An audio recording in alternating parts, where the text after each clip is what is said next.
All right, y'all. So today on the show, I have probably the most special guest I could think of. My little sister is the guest today. And she's not just my little sister, she's a badass doing all types of amazing things. But I'm going to let her introduce herself. Hey, sis. Hey, Boo. Hey, how you doing? I'm so honored to be here. Thank you so much.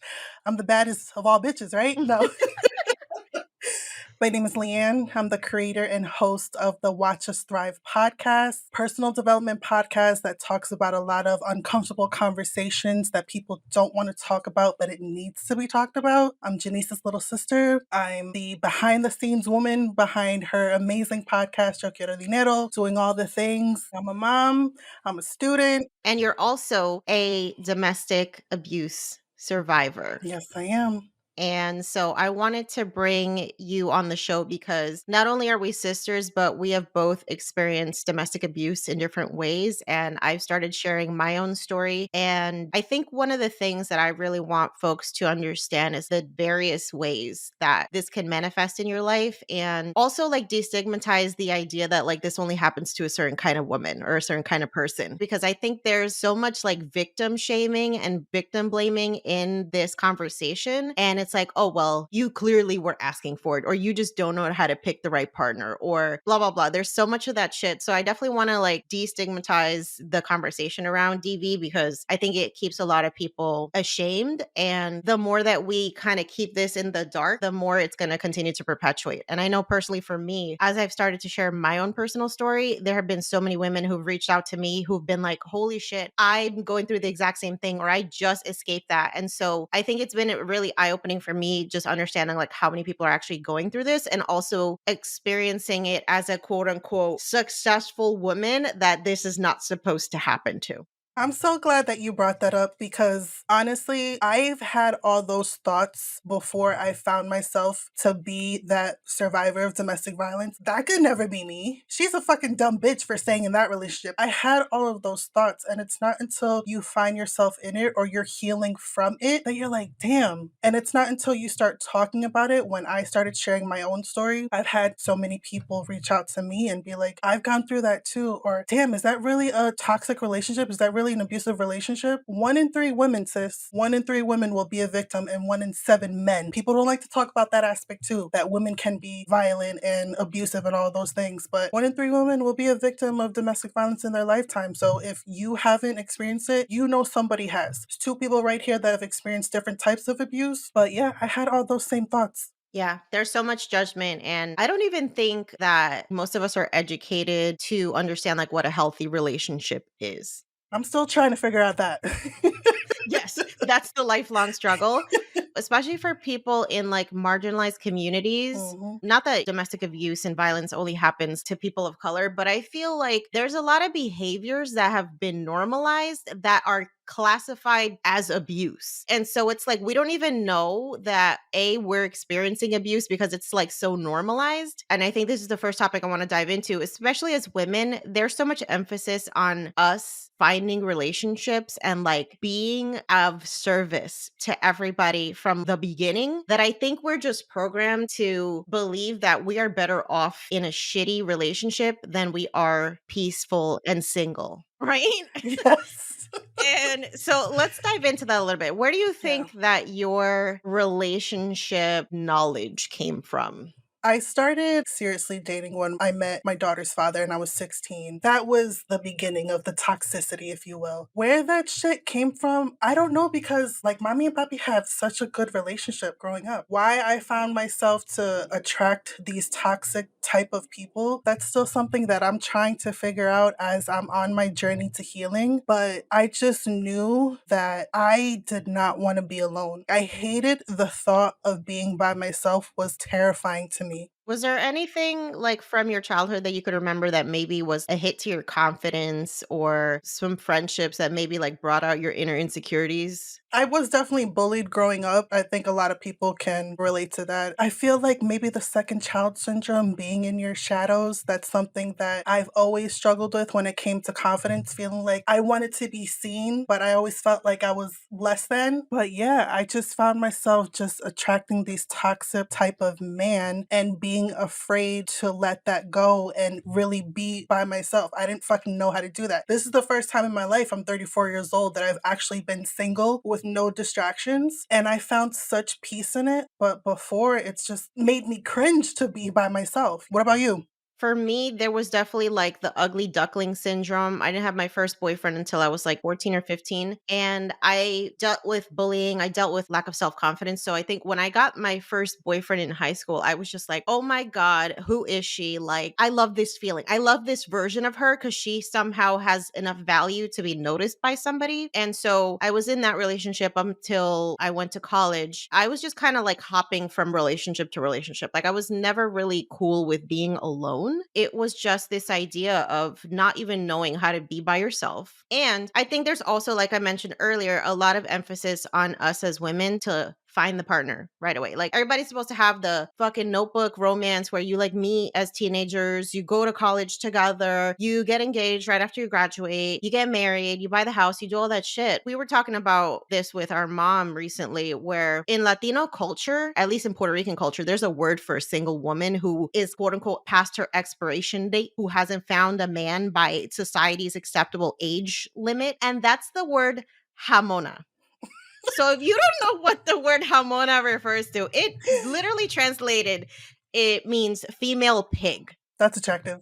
That right? And so you would call anybody who was like basically over 30, who had like zero prospects of ever finding a man, who was like still living with her parents, who was just like not doing things according to society's standard timeline. She was a jamona. Like, there was no hope for her. You just basically hang her out to dry. She's fucking lost forever. She has no value as a woman. And there is no equivalent version of that for men in our culture. If anything, they're the opposite, that they have a million fucking women. Right. And like, they're encouraged, don't settle down, go live your life, go be free, go sow your oats.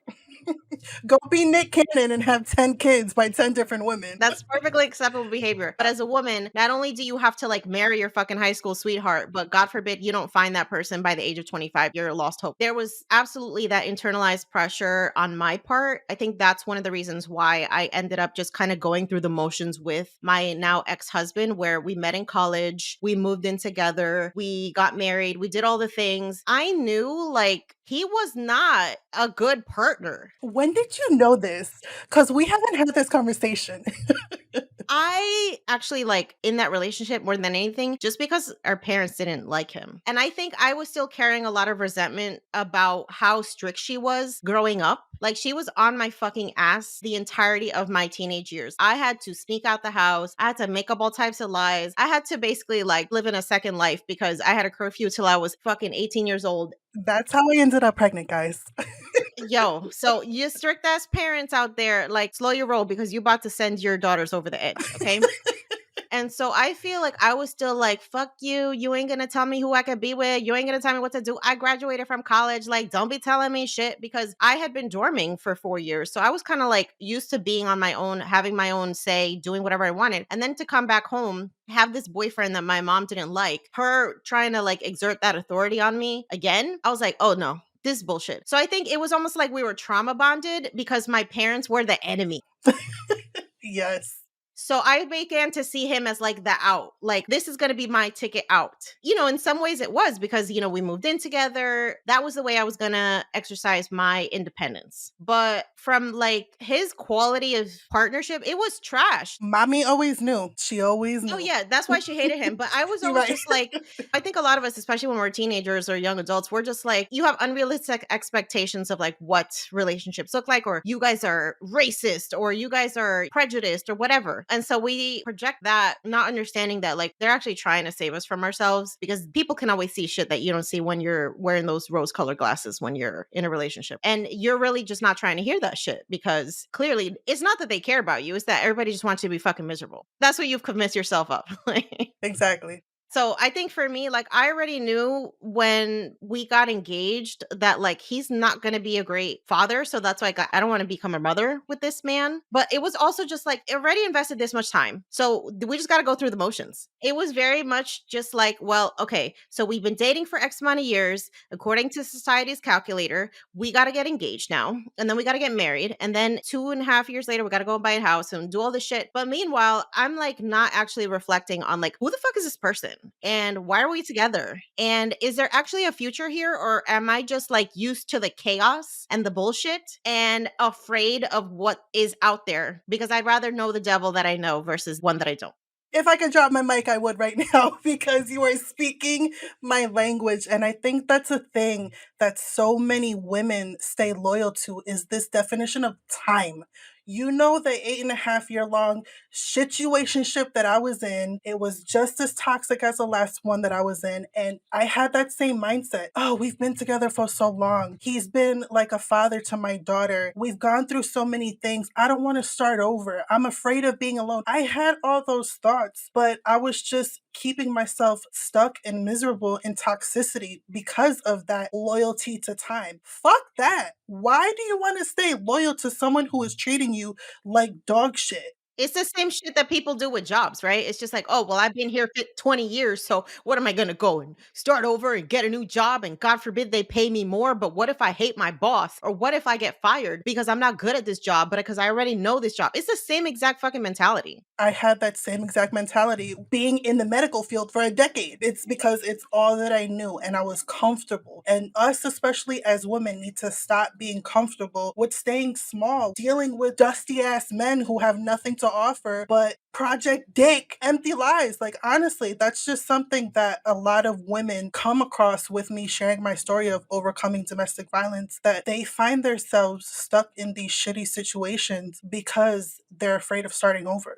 Yeah. I think there's like, you can't break up the family or you just got to stick it out. And I think a lot of that comes from shit that we've seen because there's a lot of toxic relationships in our culture and they're almost like modeled. Those people who've been married for 50 years, but they fucking hate each other's guts. It's like we're still holding them this standard of like, oh, but they stuck it out. And so it's almost like you're conditioned to believe that it's supposed to be hard. You're supposed to just fucking be ride or die and No, you fuck don't that. give up, right? It's like we look at it like Beyonce and Cardi B, both top of their game women with these men who have fucking cheated on them, embarrassed them, publicly embarrassed them repeatedly. Still, you write it out because you're family. This shit happens to the most successful women, and we see plenty of examples where you just fucking stick it out. So it's almost like, are you gonna be the homewrecker because you leave even though shit's hard? It's supposed to be hard. Everybody else that's around us is telling us it's fucking hard. We're seeing, our relatives are like, I fucking hate him, but I'm married to him for 40 years. So what am I gonna do? It's terrible. It's toxic.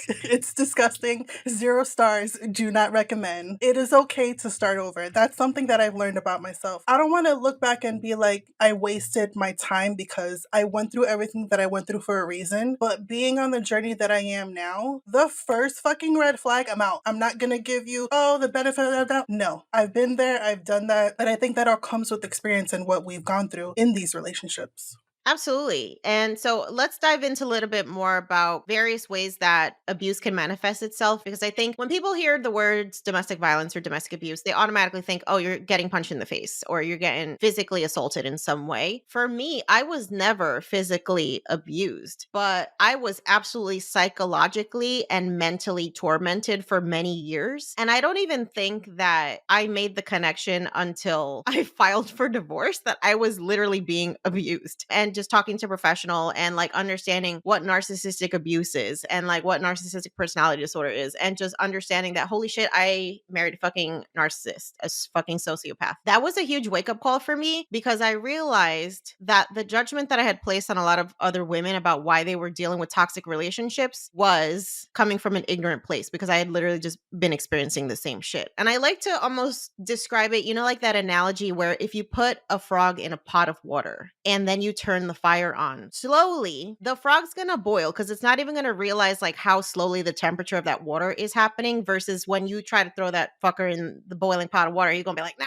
I'm out of here. So I feel like that's exactly what happened to me. Like the first couple of years, it was cool. Like we were young, we're going out partying, drinking, blah, blah, blah, having fun, living our young 20s lives. As I started to require some growth and maturity that is supposed to come with getting engaged and like starting to plan a future together, he was like, "You're forcing me to grow up, or you're forcing me to try to become this person." He said, later on that I forced him to move in with me, that I forced him to propose, that I forced him to get married, that I forced him to move to Florida, as if like I was holding him fucking hostage, right? And so it's like, look at all of the things that you've made me do that I didn't want to do. I'm just here trying to make you happy, and it's at the expense of me. He starts acting out to pay you back for like all the sacrifices that he's made. So it started with excessive drinking, which then I later found out he was like a raging fucking alcoholic. Then it became not coming home random days and hours in the night. He started DJing maybe 4 years into our relationship, and it was like, oh my God, this is what it's meant to do. I love it, blah, blah.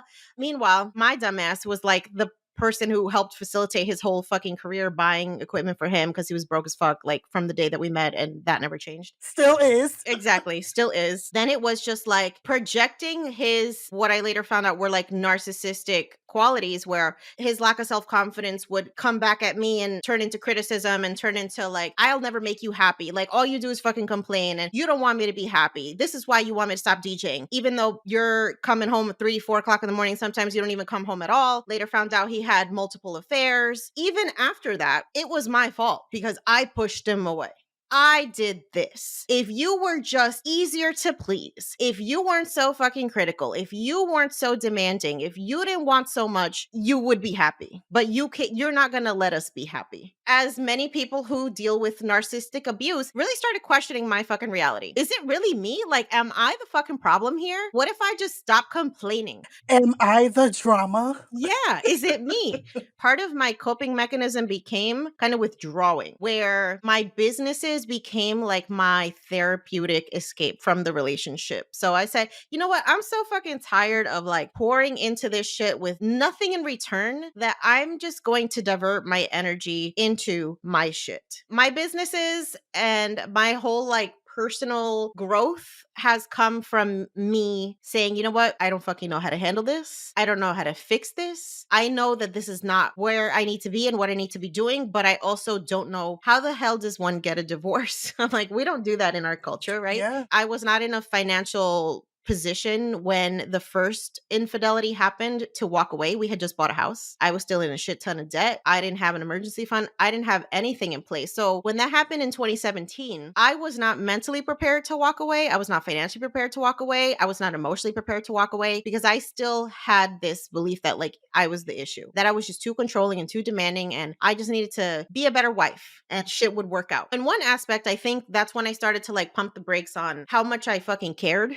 But then it was also like in the back of my mind, I started planning my exit strategy. So I was like, okay, I need to get rid of this house. I need to pay off debt. I need to become financially independent. I need to find a way out of this shit. When the time is right, like it's going to be. And that was this year. So it was like a 5-year escape plan, but it happened as it was supposed to happen. It happened the way it was supposed to happen. And, us being on the other side, us being, mommy and papi and everyone else, like, we just knew that relationship wasn't going to work. Like you said, it had to be you to be like, I've reached my limit. I've gotten to my breaking point. I've had enough.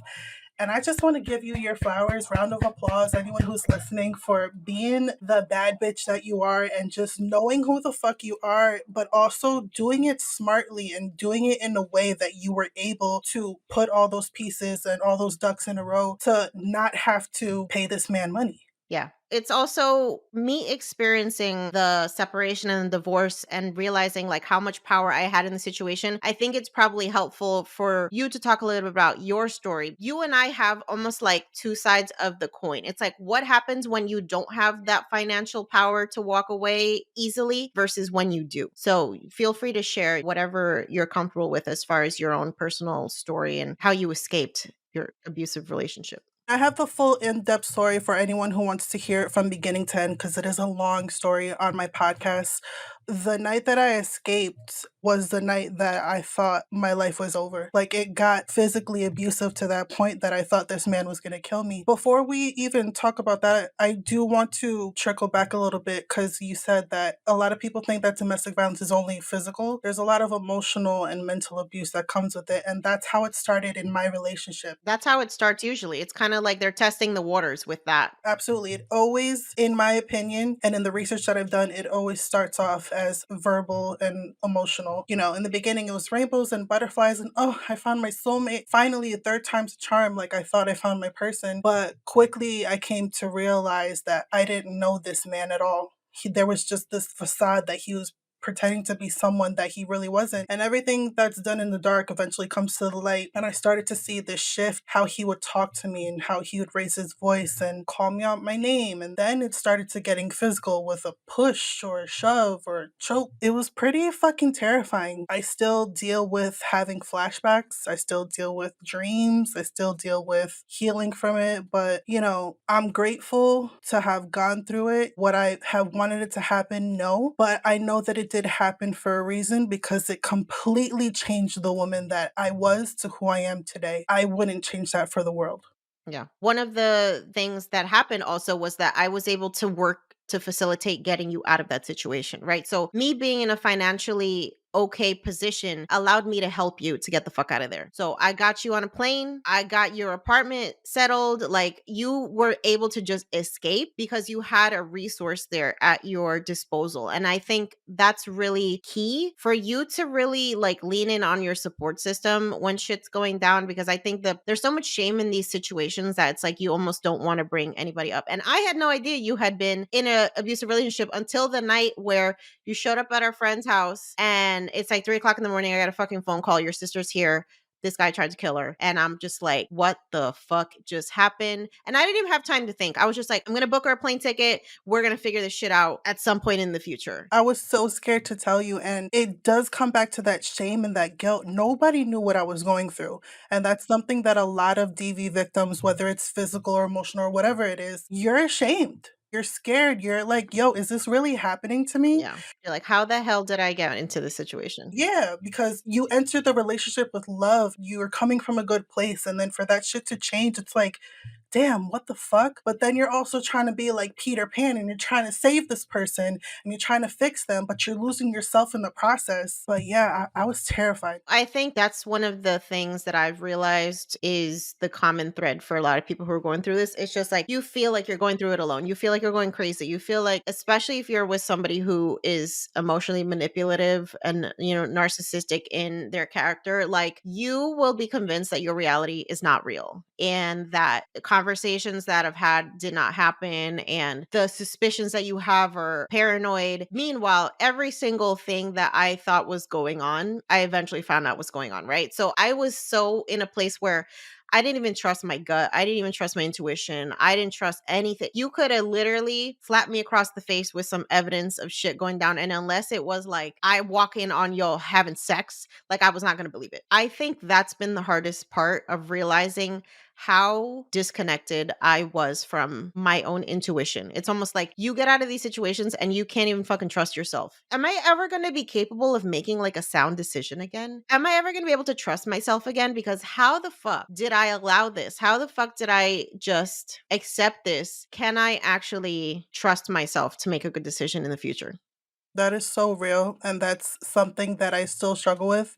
Like, I've purposely taken myself 100% out of the dating scene because I'm fucking scared. If I'm gonna be completely transparent and honest, even though with all the work that I've done, I still have the thought, like, what if it happens again? What if, even though I've done this work to heal from the trauma that I've been through, and you're never healed, you're always healing. It's like, what if I find myself in this same position again? And I'm fucking terrified for that to happen. And something else that I want to say too, like the other side of it, when I confronted my ex with the cheating that I found, it turned back on me that I was physically abused because I called him out on that shit. So it got to the point that like now I'm walking on eggshells and I don't even want to say shit to not have something happen. You want to talk about a mind fuck? It's crazy. You know some shit's happening, but then you're like you said, you're being gaslit or you're being manipulative, and it's just like thank God I got to the point that I walked away for good, but it's a mind fuck in and of itself. Yeah. There's not enough acknowledgement about like how traumatic the emotional, like psychological abuse especially is. It's easy to understand why you'd be traumatized if somebody physically hits you. It's almost like PTSD. That's what I attribute to. Like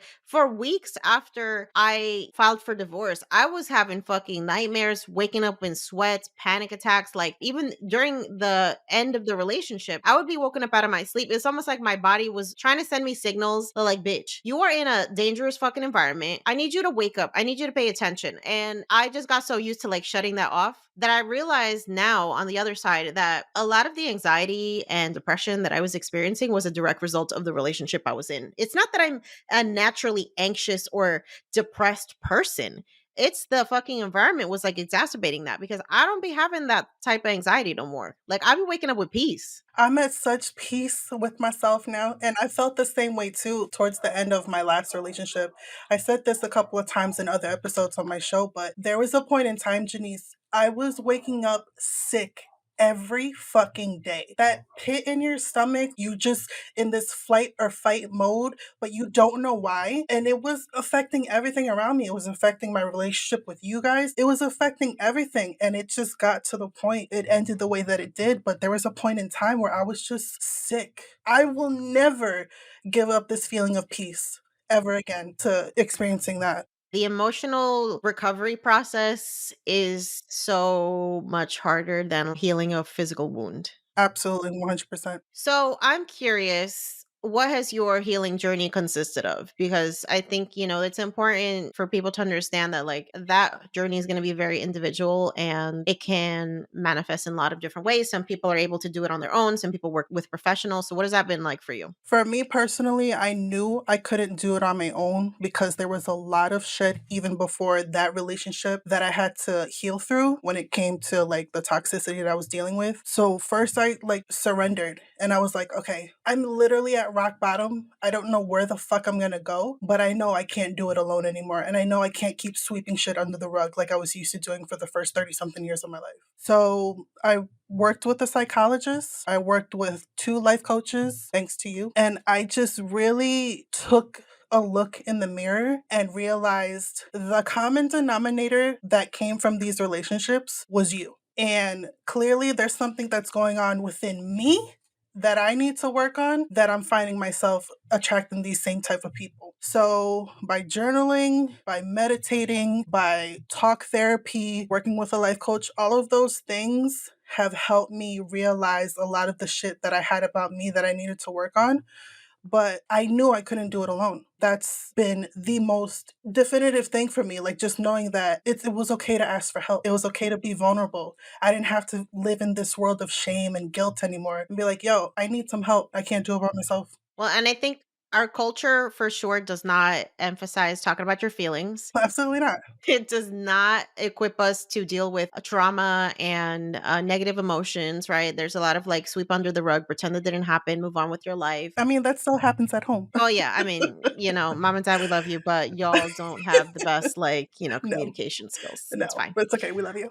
We love you anyway, but it's very common, to just sweep shit under the rug and you just keep on going and you're like in fucking survival mode all the time. So just the act of reaching out for help is a revolutionary thing, especially in our culture where it's like you don't air out the dirty laundry. You don't talk about what's happening. We don't talk about Bruno. We don't talk about Bruno, like for real. Yeah. And it's fucking terrible. For me, I feel like the first time that there was infidelity in my relationship, that was a rock bottom for me personally.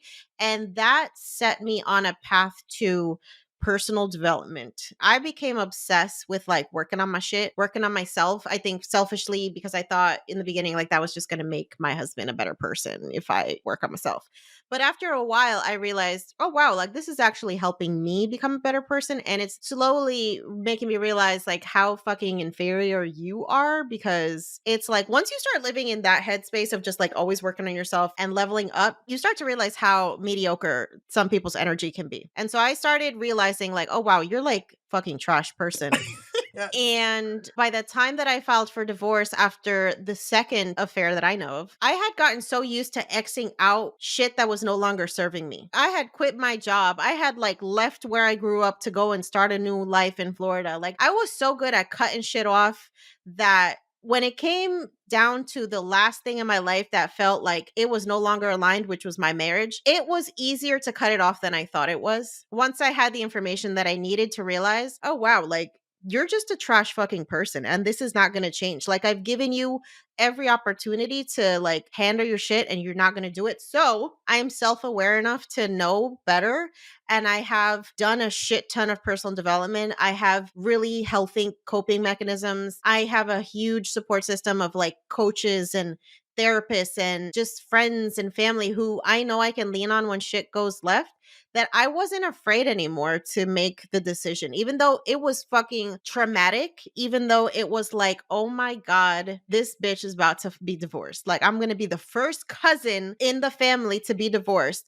I just didn't give a fuck because for me, it almost felt like I was on a plane that was on its way to fucking crash and there was one parachute. And it's like, it's either going to be me or it's going to be you. And bitch, it's not going to be you. It's going to be me. Okay. You going Period. down with the motherfucking hijacked plane Yes. because this bitch is jumping out. Yes.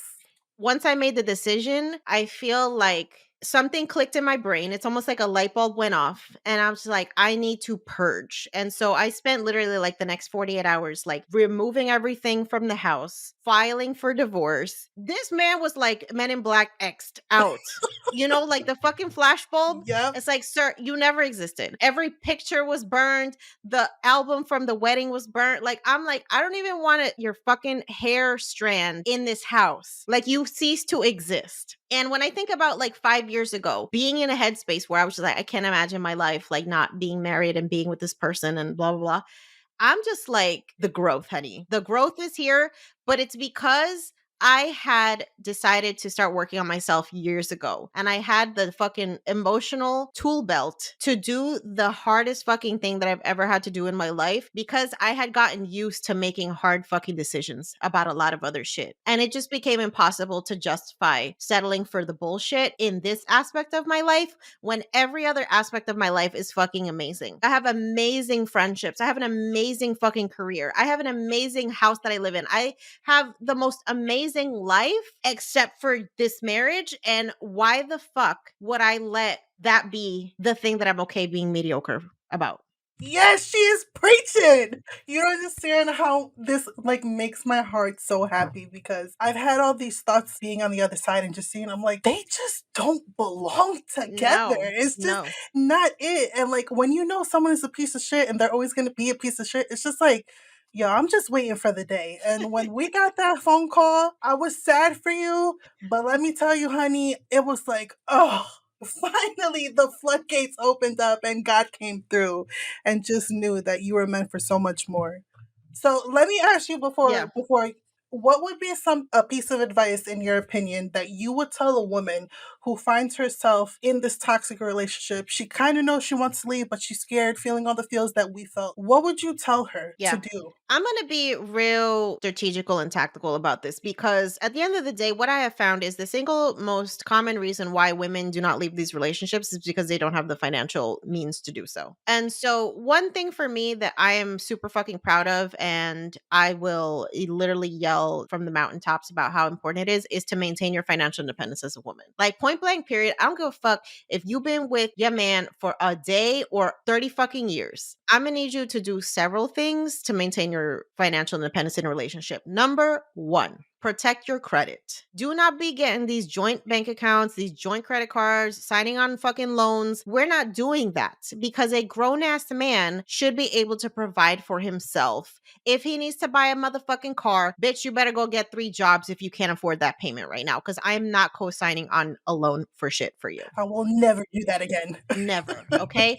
So maintaining your credit and having your own credit cards is key because let's just say that is the only access to capital that you have. You can fucking get a cash advance if you really have to and go and get your own apartment and get the fuck out of there. Number two, this whole shit of like what's mine is yours and what's yours is mine, fucking no way. You need your own bank accounts. You need your own savings accounts. Yeah, sure. If you're going to live together, you can commingle some money, right? If you're going to pay joint bills together, if you got rent and all the shit, yes, that's fine. But you better have your own bank accounts and you better have at least one that your partner doesn't know about. This is like the emergency fucking exit savings account. Because at the end of the day, we want happily ever after, but if the shit goes left, the last thing that you need is for all your money to be locked up in joint bank accounts. And then you file for divorce and your shit is frozen. Your assets are frozen. You cannot access joint bank accounts except for like, day-to-day living. You won't be able to make large withdrawals. Like it gets wild, especially if you're married. So separate accounts. And thirdly,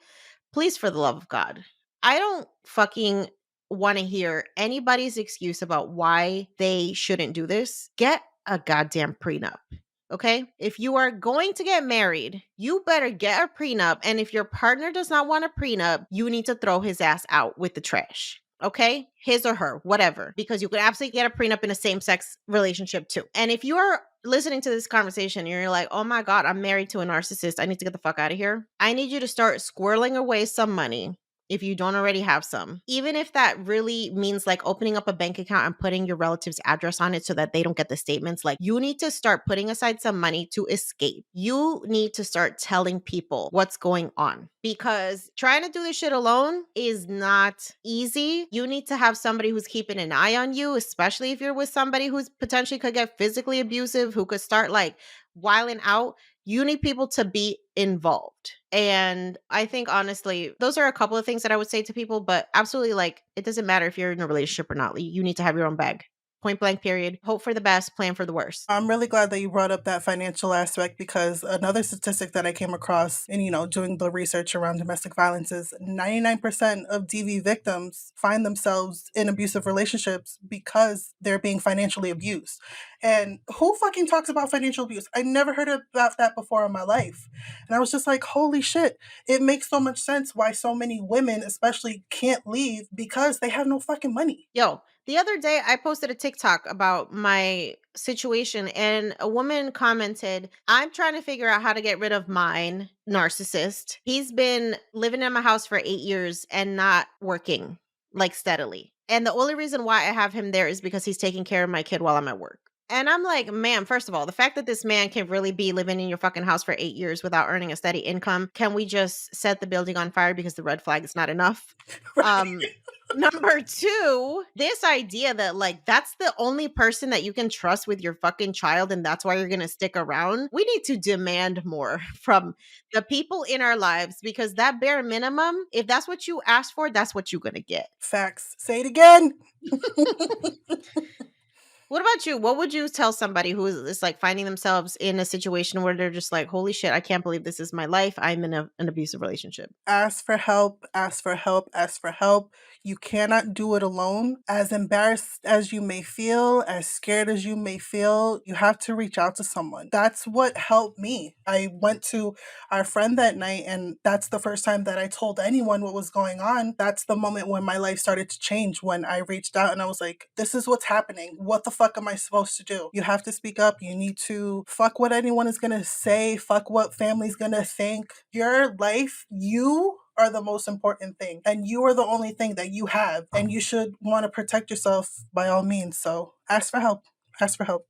Absolutely. I think we have to just keep bringing this subject out of the dark because there's way too many women who are suffering in silence. I continue to tell my story. It's just like, wow, there are so many people who have either been there or currently going through it or they know somebody. And it's just like, this is not acceptable. ever. I think there's so much more access to help in ways that in the past there wasn't, right? Like it's not like you could go online or you could go send a text message or whatever and like get access to a domestic violence support hotline or something like that. So we have to normalize these conversations because I am truly a firm believer that like your relationships have the biggest impact on your life of any decision that you're going to make. It can either elevate your life to a place that you couldn't even imagine, or it can drag your life down to a place that you literally can't even believe. So, I've seen the dark and I don't want to go back there.